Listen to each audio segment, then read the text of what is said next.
Hello दोस्तों, क्या आप गिरती मार्केट में एक ऐसे ETF की तलाश में हैं जो ऐसी मार्केट में भी आपको बेहतर प्रदर्शन करके दे। तो आज ये वीडियो के अंदर मैं एक ऐसा ETF आपके सामने लेकर आया हूं जो एक तरह के मोमेंटम में है। इसे हम मोमेंटम ETF भी कह सकते हैं। नाम तो मैं आगे बताने वाला हूं। सबसे पहले ये समझ लो कि इसका 98.4 के आसपास जो है इसका ब्रेकआउट हुआ और इस वक्त जो प्राइस चल रहा है 101 रुपया 50 पैसे के आसपास चल रहा है। यानी यहाँ से अपने हाई से ये सिर्फ 1.5% ऊपर आया है और कंप्लीटली मंथली चार्ट पे इसने अपना ब्रेकआउट दिखाया है।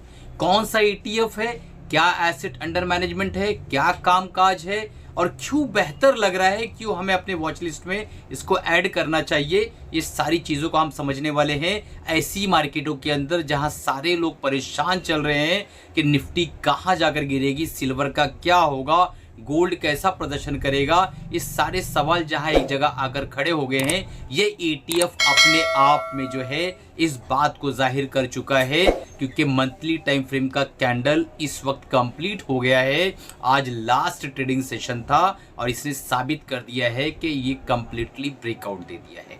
इस पे कैसे ट्रेड करना है, क्या स्ट्रैटेजी रहेगी, किस तरीके से काम करना है, कितना पोजीशन बनाना चाहिए, सारी चीजों को समझेंगे। स्टॉप लॉस भी इसमें हो सकता है लेना पड़े, लेकिन एक तरह का मोमेंटम ETF है तो ये रिटर्न भी हमें जल्दी बनाकर दे सकता है। मार्केट में कोई चीज की गारंटी तो होती नहीं है, वो आप समझते हो।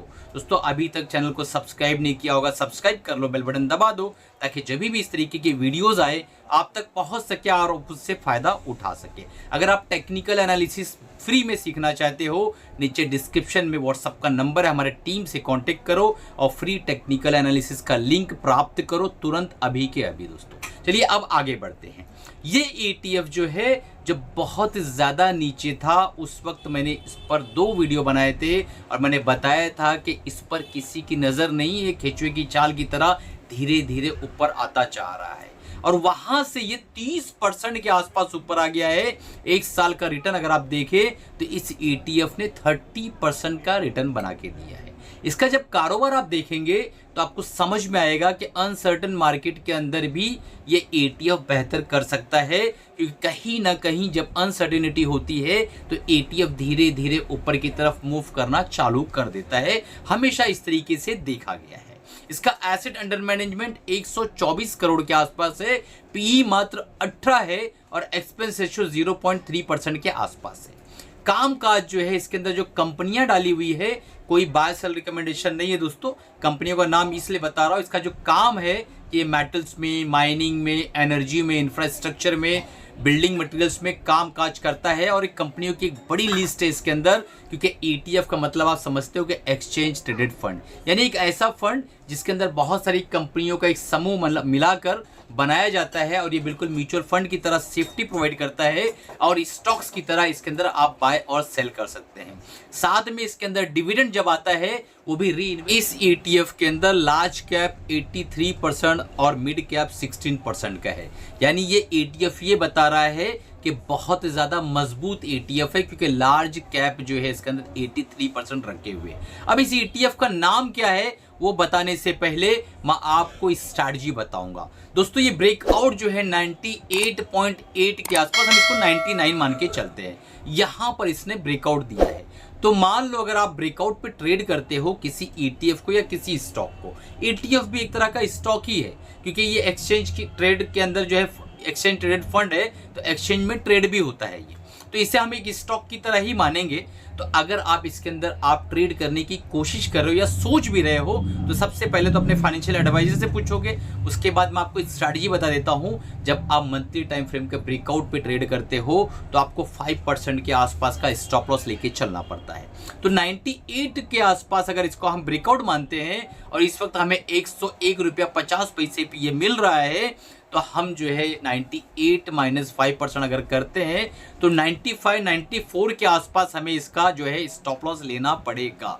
अब ये कहेंगे स्टॉप लॉस क्यों, क्योंकि दोस्तों जब मोमेंटम ETF के अंदर आप चेज करने की कोशिश करते हो शॉर्टर टाइम फ्रेम में तो आपको स्टॉप लॉस को रखना ही पड़ेगा क्योंकि एक बार ये ETF नीचे की तरफ आया, साइक्लिकल ETF है, नीचे की तरफ आया तो आप जो है काफ़ी लंबे समय के लिए अटक भी सकते हो इसके अंदर, ये भी इस चीज़ को याद रखिएगा। इस ETF का नाम लेने से पहले मैं एक चीज़ समझा दूं कि अगर आपके पास ये ETF है तो कमेंट करके मुझे बताओ कि सर मेरे पास ये ETF ऑलरेडी था, और आप हिंदुस्तान के किस कोने से इस वीडियो को देख रहे हो वो भी बताओ, ताकि मुझे पता चले कि हमारे व्यूवर्स कहाँ कहाँ से हमें देखते हैं और हमें जो है as a guru, as a mentor, as a teacher समझते हैं दोस्तों। तो अब जो है इस ETF के अंदर अगर ब्रेकआउट के ऊपर ये चलना शुरू कर देता है तो आप इसको लंबे समय के लिए रख कैसे पाओगे, क्योंकि जैसे ही 2-5% होता है एक रिटेल जो है डरने लगता है, घबराने लगता है और थर थर कांपने लगता है और प्रॉफिट बुक कर लेता है। तो लंबे समय रखने के लिए आपको सिंपल सा ही फॉर्मूला